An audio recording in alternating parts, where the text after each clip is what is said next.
del Frente Renovador.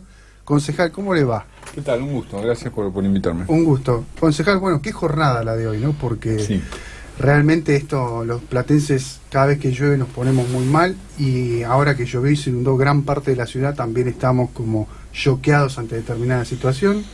sí. Y la preocupación de que todavía no hay un plan de emergencia claro, ¿no? La gente no sabe qué hacer cuando llueve. Sí, no hay, como no asumimos, nos cuesta asumir que vamos a tener, o vivimos ya en una ciudad inundable, que es una ciudad, eso lo ha dicho ya, los científicos lo dijeron hace 3 o 4 años, el referente que por suerte lo tenemos nosotros en la ciudad, que es Pablo Romanazzi, lo explicó clarísimo. Yo tuve varias reuniones con él y él dio unas conferencias en algún momento en un instituto que nosotros trabajamos.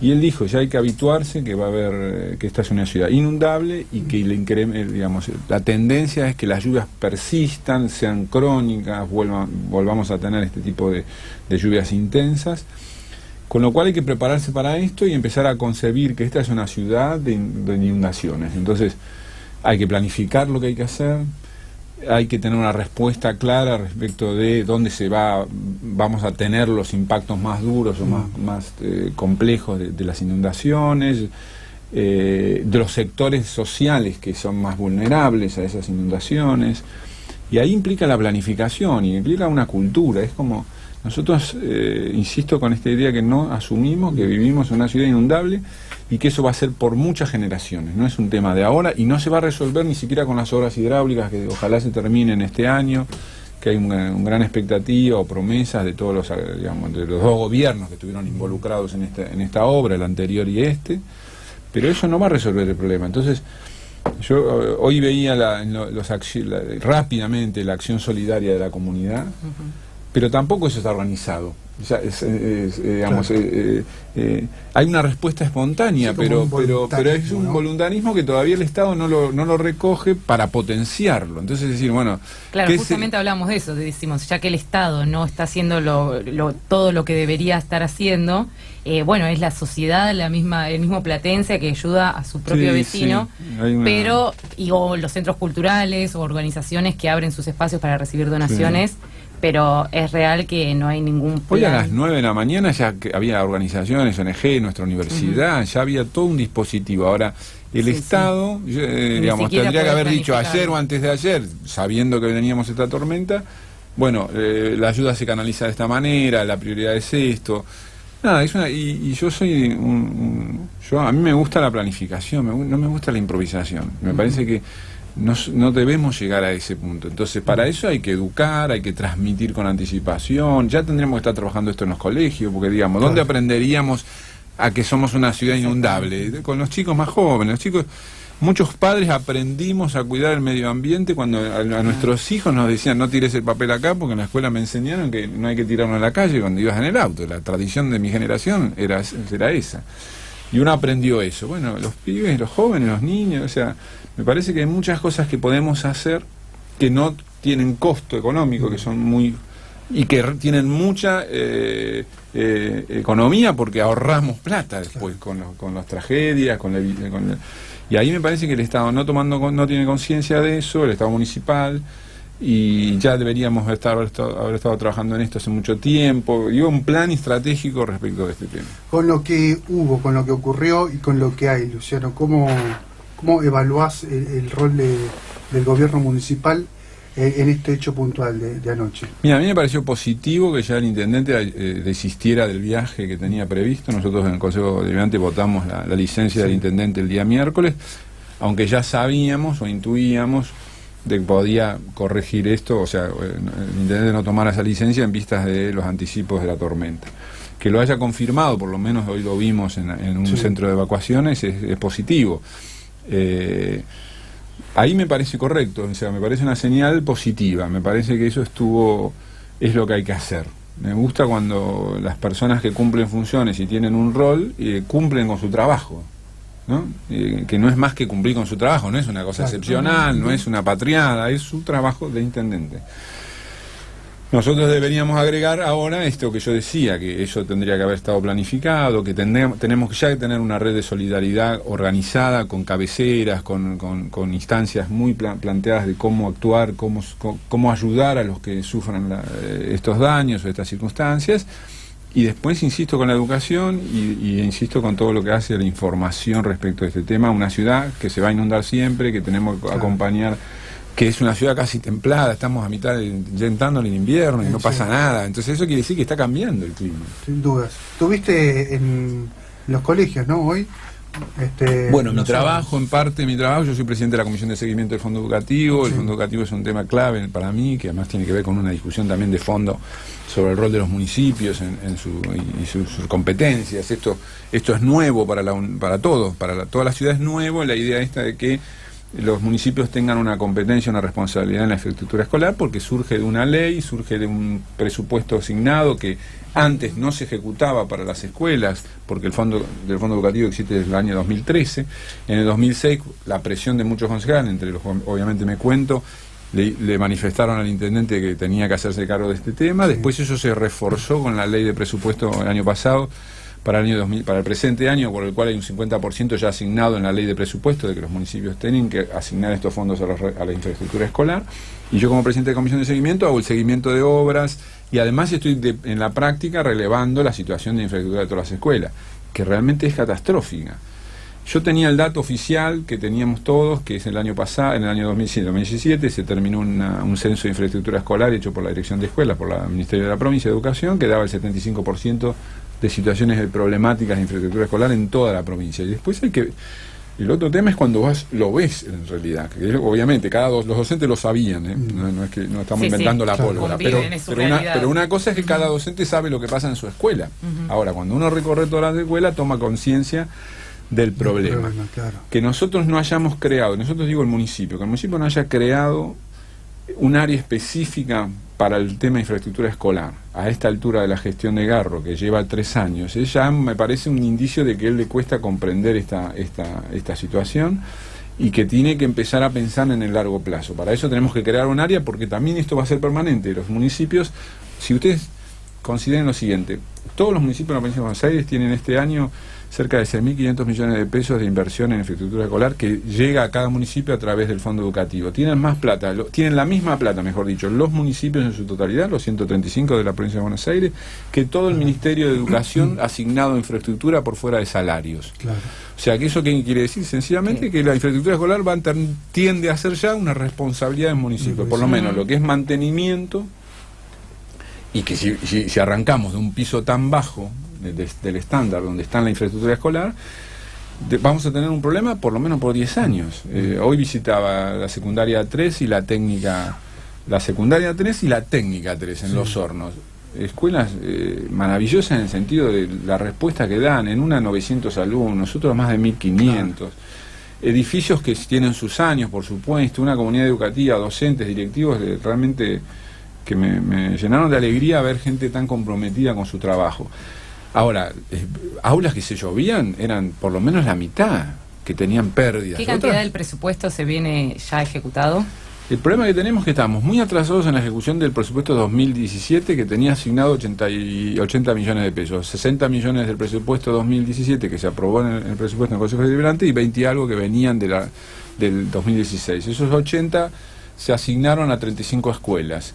Ahí tenés obras mayores en un 40% que tiene que ver, son licitaciones, son 3 escuelas con un promedio de 11 millones de pesos cada una, y después tienes la otra mitad en mantenimiento escolar, obras menores que van de 500.000, 300.000 pesos a 1,5 millones, que se asignan en general, no en general, se han asignado las cooperativas. Ahí estamos muy atrás, en todo estamos muy atrasados. Recién están ejecutándose, el municipio está ejecutando recién el 14%, o sea, en obras está el 14%, están licitando, abriéndose las licitaciones de esas cuatro escuelas, que espero que obviamente haya algún ganador rápidamente para que las obras empiecen a ejecutarse. Está muy demorada la obra de la 23 que se incendió, pero la primaria 23 que se incendia, en realidad el presupuesto no es de la ciudad, no es el fondo educativo el que está a cargo de esa reconstrucción, porque ahí hay que hacerla de vuelta a la escuela. Es un fondo de nación que también ya están los pliegos, etcétera, pero no hay novedades de la licitación. Eso también es cierto, por eso hay mucha preocupación en la primaria 23. Claro. ¿Qué fueron los que se manifestaron ayer en la plaza? La semana pasada, estos días se manifestaron ayer, porque la comunidad tiene mucha incertidumbre. Ahí también le está faltando, llueve, hay una gotera en un aula. Si vos lo mirás de lejos, te parece que es un problema menor. Ahora, en ese día, en esta aula, no se pudo dar clase. No, y aparte tampoco ni de lejos ni de cerca, bueno, es un problema menor para nada. Sí, ni de lejos ni de cerca, tenés razón vos. Y se viene un tema puntual desde el punto de vista de lo climático, que los primeros fríos todavía no aparecieron, y el tema es la calefacción. Puede venir eso. Creo Yo que ahí soy más de la idea de que las comunidades educativas, lo que tenemos experiencia ahí, sabemos que si hay señales claras, si hay un proceso claro y saben los plazos y la obra empezó y hay gente trabajando, la comunidad ya siente que la cosa está caminando. El problema es cuando tienen la incertidumbre, que les prometimos una cosa. Los diarios, ustedes estuvieron varios, los medios informaron de las licitaciones, del presupuesto. Es muy importante que la comunidad esté entendiendo este tema. Los medios han sido clave, pero si el municipio tarda en ejecutarlo.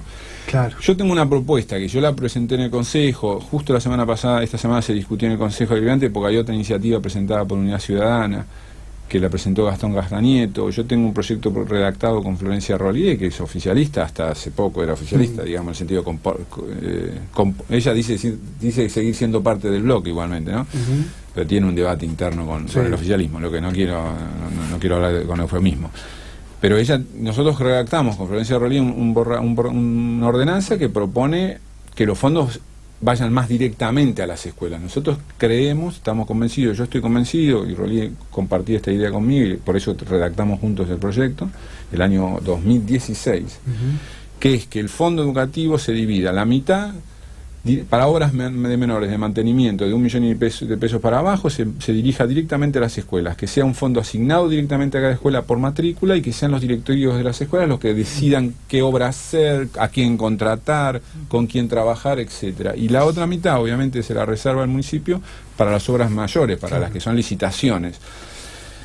Esto implicaría que todas las escuelas tendrían un fondo permanente para mantenimiento que podría dar, según la matrícula, entre 150.000 pesos y 500.000 pesos, depende de la matrícula que tengan, y entonces eso le va a permitir planificar. La escuela va a decir, bueno, este año hago las membranas de estas primeras 3 aulas y el año que viene avanzo con el baño, después, ¿por qué? Porque como es permanente, ellos pueden decir, bueno, la prioridad mía ahora es esta, y después están cerca del problema y lo van a controlar mejor.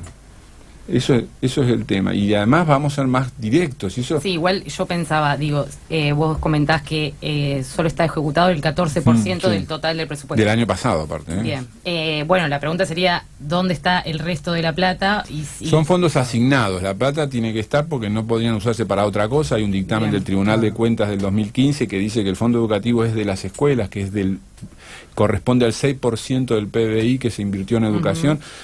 Nosotros tomamos como sociedad, cuando digo nosotros, trato de ser amplio en el sentido de que me parece que hay que salir también de esta idea de que el país lo va a sacar adelante una parte del país, no toda entera. Tenemos que encontrar la fórmula. A nosotros nos está costando mucho, somos una sociedad pendular, ya lo sabemos todo, pero yo soy el convencido de que si no vamos por el camino de coordinar, ordenar las cosas y decidirlas en consenso a largo plazo, este país ya no tiene salida. Y la tristeza de la sociedad estos días con el tema del FMI es terrible, y eso están tristes los que votaron a Cambiemos, los que votaron a Cristina, los que votaron a Massa, es transversal. Sí.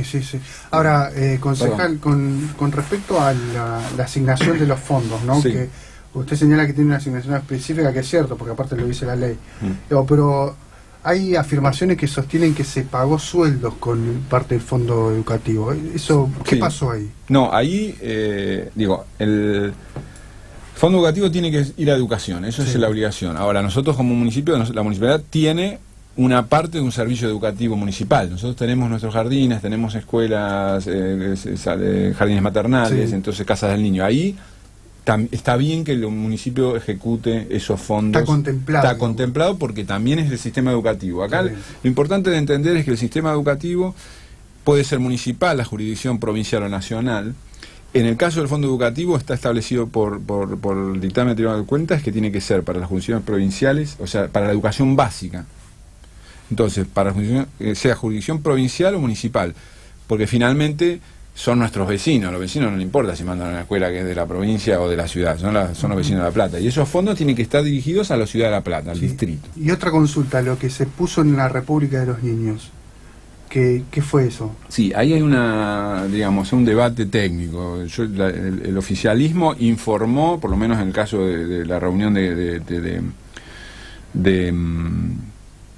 presupuesto, que los fondos no fueron del fondo educativo. Lo aclararon. Exacto, por eso digo. Yo no, si lo hubieran gastado, y si eso, que es el señalamiento que están haciendo otros concejales, no estaría fuera de la norma. Ahora me parece absolutamente incorrecto, por más que sea legítimo. Porque es cierto que uno puede decir que muchas actividades del país de los niños son educativas. Y eso me parece que, está bien, es verdad, no es mentira. Ahora, nosotros tenemos una prioridad, que es la infraestructura escolar, de los servicios educativos escolares ahora. El día que tengamos todas las escuelas en condiciones, bueno, no estaría mal invertir en otras cosas. De hecho, en la propuesta de ordenanza que yo presenté, hay un 10% que se contempla financiar programas de capacitación o asistencia a los chicos más vulnerables, con el fondo educativo, con una red de tutores que trabajen en los barrios para ayudarlos contra turnos, porque los sectores populares o más bajos, más vulnerables, parte de la evaluación de las PISA explica que el problema de la variable socioeconómica es determinante, está condicionando sus aprendizajes. Entonces esos chicos necesitan un apoyo de segunda generación, necesitan a alguien que para los sectores medios.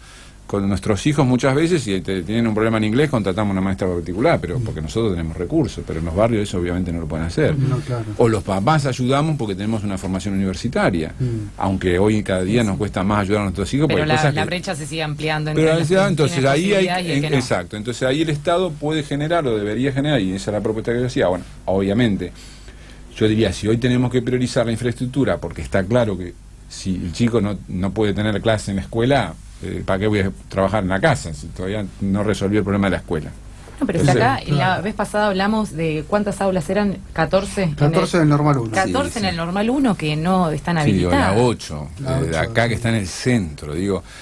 Entonces, yo lo que observo es, hay tres cosas que en la ciudad de La Plata está clarísimo que tenemos un problema profundo, grave, crónico: la violencia y la inseguridad, el tema del trabajo y la producción, y el tema de la educación. Yo creo que esas tres cosas, que son inseguridad, falta de calidad educativa y oportunidades de aprendizaje, y falta de trabajo, y especial para los jóvenes, son las tres cosas que además están muy articuladas entre sí, sobre las cuales nosotros deberíamos tener una política de Estado. No hay salida en la ciudad de La Plata, no hay futuro en la ciudad de La Plata si esas tres cosas no se atacan en coordinación, holísticamente, porque son problemas que están vinculados. El problema de la delincuencia, el problema de la violencia y la delincuencia y el delito están muy vinculados a la falta de trabajo, no porque sea la causa, lo que digo que se tocan. Claro, la búsqueda de trabajo está obviamente vinculada mucho al nivel educativo. ¿Por qué? Porque hoy en día hay una transformación en el mundo del trabajo brutal, en términos de tecnológico, cómo está impactando sobre el trabajo y sobre el tipo de empresa o emprendimiento que genera recursos y que genera capital, etc. Y por supuesto, nosotros tenemos que pensar cómo crece la ciudad, hacia dónde crece, qué tenemos para crecer. Entonces esas tres cosas, trabajo, educación y seguridad, son tres políticas de Estado que debería tener la ciudad para los próximos 30 años. Que no importa quién es el intendente, lo que digo es que si no lo encaramos, ustedes son jóvenes, si no lo encaramos ahora, los costos de no encararlo ahora se van a ir viendo más adelante en situaciones no de pobreza ya, de anomia social. Sí, aparte acá hay una grandísima ventaja. Yo soy del interior, pero ustedes tienen la universidad acá, entonces salís de la escuela y te insertás en la universidad el factor, yo siempre digo que para resolver esos tres problemas o encarar esas tres políticas de Estado: seguridad, educación y empleo y trabajo, ¿qué tenemos como capital? No tenemos que buscar en otro lado, tenemos que sostener este proyecto en lo que tenemos como capital. Nosotros tenemos, que siempre lo digo yo, es probable que la ciudad de La Plata sea la ciudad que por metro cuadrado tenga mayor capital intelectual del país. O sea, si vos calculás que nosotros tenemos la Universidad Nacional, la Universidad Tecnológica, la Universidad Católica, la Universidad del Este, tres grandes De medianas a grandes, una, obviamente, la segunda universidad más importante del país, la Universidad de La Plata. Sí. Si calculás eso, por metro cuadrado tenemos al mayor capital intelectual. Si pensamos que además el desarrollo hoy es el conocimiento y que todos los países del mundo están explotando ese know-how, el conocimiento para desarrollarse, nosotros no tenemos otra cosa que mirar hacia ese lugar y articular. Claro. Y impulsar inversión. El municipio como Estado tendría que invertir. Desaprovecha, ¿no? El municipio, yo las creo recomendaciones de la universidad. Yo creo que este gobierno tiene una mirada sesgada con las universidades nacionales, tiene les da la espalda, Sí. cual es ahí hay una miopía ideológica. Ellos tienen un prejuicio y dicen las universidades son kirchneristas, digamos. Digo esto para decirlo brutalmente y para que se entienda. Y eso primero que no es cierto. Claro. Segundo, en nuestras universidades y en la particular de La Plata, que yo la conozco mucho, hay todos los sectores políticos. Sí, claro. Y hay muchísima discusión interna. Y además, la ciencia es la ciencia y tenemos los mejores científicos. Los segundos mejores científicos del país están en La Plata, porque los otros están en la UBA. Sí. Y ahí peleamos con Córdoba. Pero aparte, con el presupuesto que tiene la universidad, o sea, también claro, desde ese lugar se podría... Porque es verdad que hay muchas veces que se piensan políticas que son mucho más complejas quizás de llevar adelante por las condiciones, pero la articulación entre gobierno y universidad en la ciudad, que es, no sé, pero como el 80% de la capacidad... Yo siempre pienso un ejemplo para usar esto. Nosotros tenemos, el municipio tiene 6.500 millones de presupuesto este año. Y ese, digamos, pongamos, va a tener ese presupuesto, bueno, obviamente con la inflación, etcétera. Si vos apartaras y dijeras, bueno, yo tengo que pensar el futuro de esta ciudad y aparto todos los años 100 millones de pesos. Claro. Y digo, yo quiero usar esos 100 millones de pesos para generar empleo y desarrollos de punta usando el know-how de nuestra ciudad, para generar el futuro, para pensar qué tengo que hacer para explotar toda la producción frutihortícola que tengo, pero no la de hoy para comer mañana, la que quiero, que es la que vamos a comer dentro de 20 años. Entonces le digo a la universidad, tengo 100 millones para hacer esto, de esos 100 millones pongo 30 en la universidad y le digo, piénsenme lo que se va a comer dentro de 10 años. Sí. Piénsenme lo que el trabajo de la tecnología del trabajo dentro de 10 años. O sea, tengo 100 millones de pesos que en el presupuesto no es nada. No, y aparte se ha conseguido cosas como el ARSAT, digamos, cuando se dieron esas articulaciones. Inversiones a largo plazo. Entonces, el municipio tiene que empezar a pensarse como un espacio estratégico de desarrollo de la ciudad. Y yo digo que es de la ciudad. Nosotros tenemos que empezar a hacernos cargo de nuestra ciudad, porque los otros tendrán que hacerse el cargo de Berisso, de Ensenada, los de Ensenada. Cada ciudad va a tener que empezar a pensarse, no sola, pero potenciar sus cualidades. Luciano, vos venís del ámbito universitario, ¿no? Fuiste decano de la Facultad de Periodismo, sí. Bueno, sos uno de los mentores de TV Universidad. Y te volcaste a la política más institucional, desembarcaste en el Consejo Deliberante. ¿Estás conforme con tu rol de concejal? ¿Era lo que esperabas el Consejo Deliberante? ¿Te encontraste en una situación un poco de microclima ahí? Contanos un poco cómo tengo como etapas distintas. En un primer año me sentía incómodo. El 2016 no me gustó. Me sentía incómodo porque sentía que no se hacía nada. A mí no me gustan los homenajes, ya lo sabe todo el consejo. Hay casi de rutina 40 minutos de homenajes y de celebraciones de bárbaro que se las demos, pero que el acto se haga a la tarde en otro lado. Nosotros lo aprobamos, yo le apruebo todas las declaraciones de interés a cualquiera, me parece genial porque tenés derecho todo el mundo a valorar lo que quieran valorar, porque estoy convencido de que la sociedad diversa es la clave del mundo. Pero no perdamos una hora, que el acto se haga a la tarde, digamos, para que no... yo estoy en contra de tanto tiempo y que a veces se pierde la posibilidad de discutir otras cosas. Primero, al principio me estaba molesto por eso y reconozco que estaba como embroncado, pero bueno, también me di cuenta que, bueno, no puedo ser un loco embroncado solo, digamos. Entonces no sé si resigna, pero dice, bueno, empecé a buscarle la vuelta a eso para sacarle el jugo, para pensarlo de otro lugar y para reconocer que, bueno, que algunos concejales hay una tradición ahí. Cuando cambió, cuando acepté un poco eso, empecé a ver que no, que hay otras cosas muy importantes en el Consejo, que tienen que ver con discusiones muy técnicas, a veces muy técnicas, que por supuesto no son para el gran público quizá, que son muy, pero que sirven muchísimo al futuro de la ciudad y a los aspectos normativos. Y después también entendí después, y que es lo que estoy entendiendo ahora, que es una escuela también. Uno ahí aprende a pensar la ciudad, aprende a ver la diversidad de la ciudad, aprende a ver las distintas visiones de los partidos y en la concreto, en la ciudad. Ahí se representa muy claramente el pensamiento global de la ciudad, porque la ciudad no es una monolítica, no hay una concepción sola, hay muchas ideas y por eso hay muchos partidos que obtienen representación o bancas. Ahí empecé a aprender eso y es lo que lo estoy aprendiendo ahora. Y lo segundo que empecé a aprender es que hay que salir bastante del Consejo, claro, para encontrarse con esa ciudad real. Yo decidí que quería volcar toda mi experiencia educativa en algo puntual, que yo tenía un prejuicio, en el sentido, una idea previa, que es los municipios tienen que tomar roles de planificación más claros en campos específicos. Educación para mí era uno, porque yo estuve en el Ministerio de Educación de la provincia de Buenos Aires como jefe de gabinete en la gestión de Adriana Puigros con Felipe Solá, y realmente hicimos muchos cambios, muchos positivos. Realmente la ley provincial de educación me parece un acierto de la doctora Puigros. Nosotros con Adriana creamos la primera universidad educativa de la provincia de Buenos Aires, o sea, se hicieron cosas, pero macro. Sí. Ahora, la realidad de las escuelas quedaba lejos, muy lejos, y yo creo que de entonces a hoy que está más lejos todavía. Sí, entonces, sí. Yo creo que todo lo que hace al trabajo educativo del docente en el aula, que sigo pensando que tiene que ser de la provincia y de la nación, los contenidos, la estrategia pedagógica, etcétera.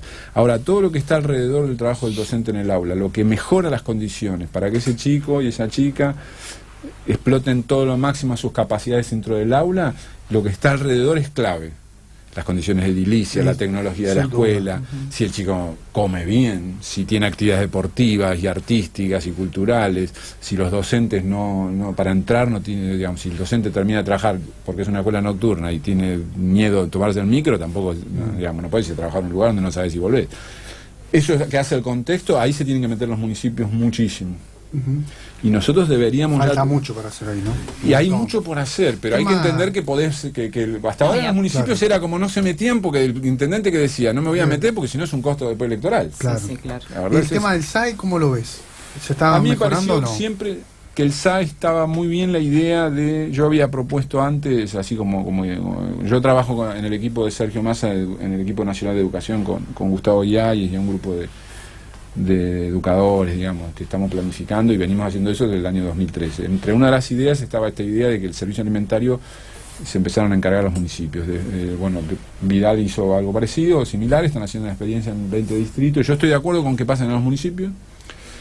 Estoy muy de acuerdo con que haya un control directo de parte de las comunidades, de padres y familias y docentes, sobre el servicio alimentario. Hay todo un sistema que el intendente puso en marcha con un número de WhatsApp donde se pueden comunicar diariamente para controlar lo que se come. Estoy muy de acuerdo con la idea de los nutricionistas que están controlando la comida. Le falló al intendente la relación entre el conocimiento de ese contexto. No todas las escuelas son iguales. Entonces se planificó para un universo similar aparentemente, y después se encontraron que había escuelas que no había heladeras suficientes para dejar comida que durara una semana, y el proveedor decía, bueno, yo vengo el jueves y te vengo el otro jueves, pero te dejo carne. Entonces, y digo, la directora, me lo han dicho a mí, ¿dónde pongo en esta? En muchas escuelas hay heladeras de monoambiente, no hay heladeras industriales. En Argentina eso... Entonces, o lugares a donde no había hornos. Donde había hornos, entonces ahí fracasó la implementación de esa primera etapa. Entiendo que lo están mejorando, y yo siempre dije que esto tenía que resultar bien. ¿Por qué? Porque están todos los concejales atrás controlando, obviamente, de las fuerzas opositoras. ¿Te consulta el intendente por estos temas o no? Tuve 2 reuniones con Julio, me preguntó mi opinión sobre las cosas, yo se las di así como se las digo a ustedes. Por ejemplo, la creación de la unidad ejecutora, siempre digo que fue una presión nuestra, cuando él dijo crear la unidad ejecutora.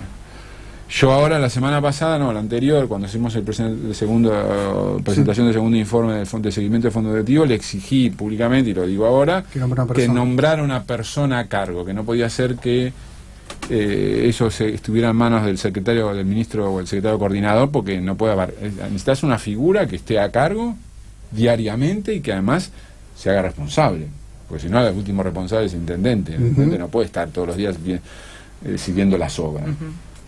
Entiendo que están buscando a la persona ahora.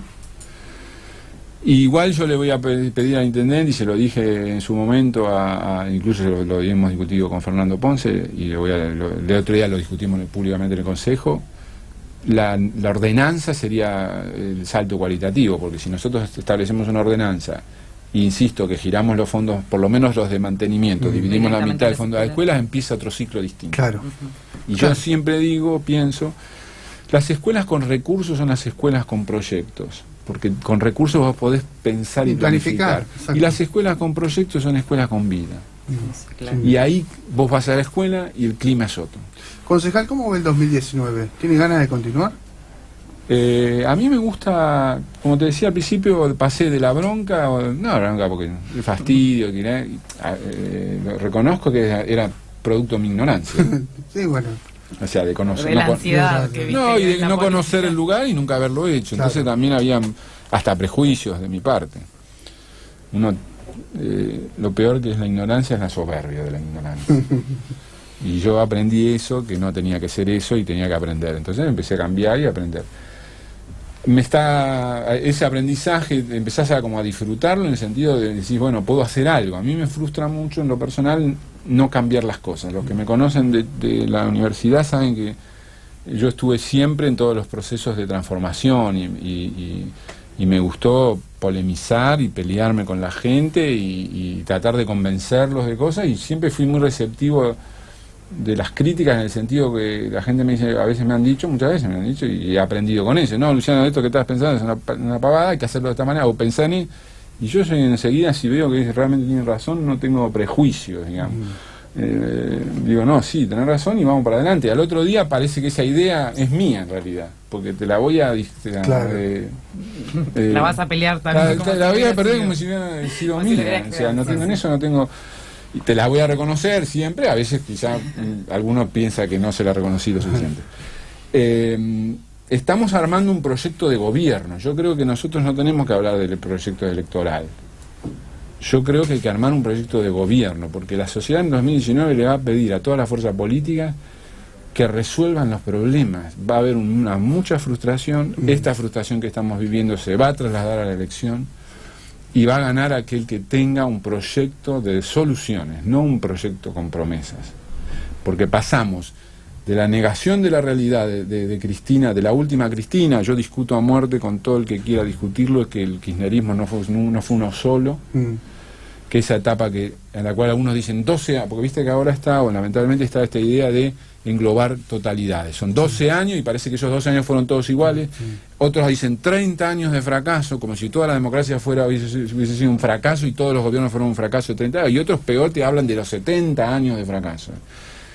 Todas esas etapas han sido distintas, con particularidades, y al interior de los procesos políticos siempre hay cambios y mutaciones. El primer Kirchner no fue una cosa, discutamos después otras cosas que puedan ser transversales, y ahí yo soy muy crítico de la idea de la acumulación del poder. Yo creo que ahí es un problema de fondo que tenemos los argentinos. Y Massa también es distinto de aquel de 2013, ¿no? Y Massa está aprendiendo porque los golpes te hacen aprender. Vos, Sergio, sentía que era presidente antes de la elección, ya en el 2013, 2014, y después nosotros nos frustramos brutalmente en 2015. ¿Lo ves con ganas de competir nuevamente a Sergio? Los dirigentes como Sergio son así, digamos, en la peor y en la mejor. Son tipos que tienen una voluntad de hacer y de ser que que las tenés o no la tenés, que no es una cosa, y no la pueden controlar. O sea que él está. Siempre, nunca dejó de pensar en eso, para mí. Luciano, muchas gracias. No, gracias a usted. Muchas gracias. Luciano Sanguinetti, concejal por La Plata del Frente Renovador, pasó por aquí por A Contramano en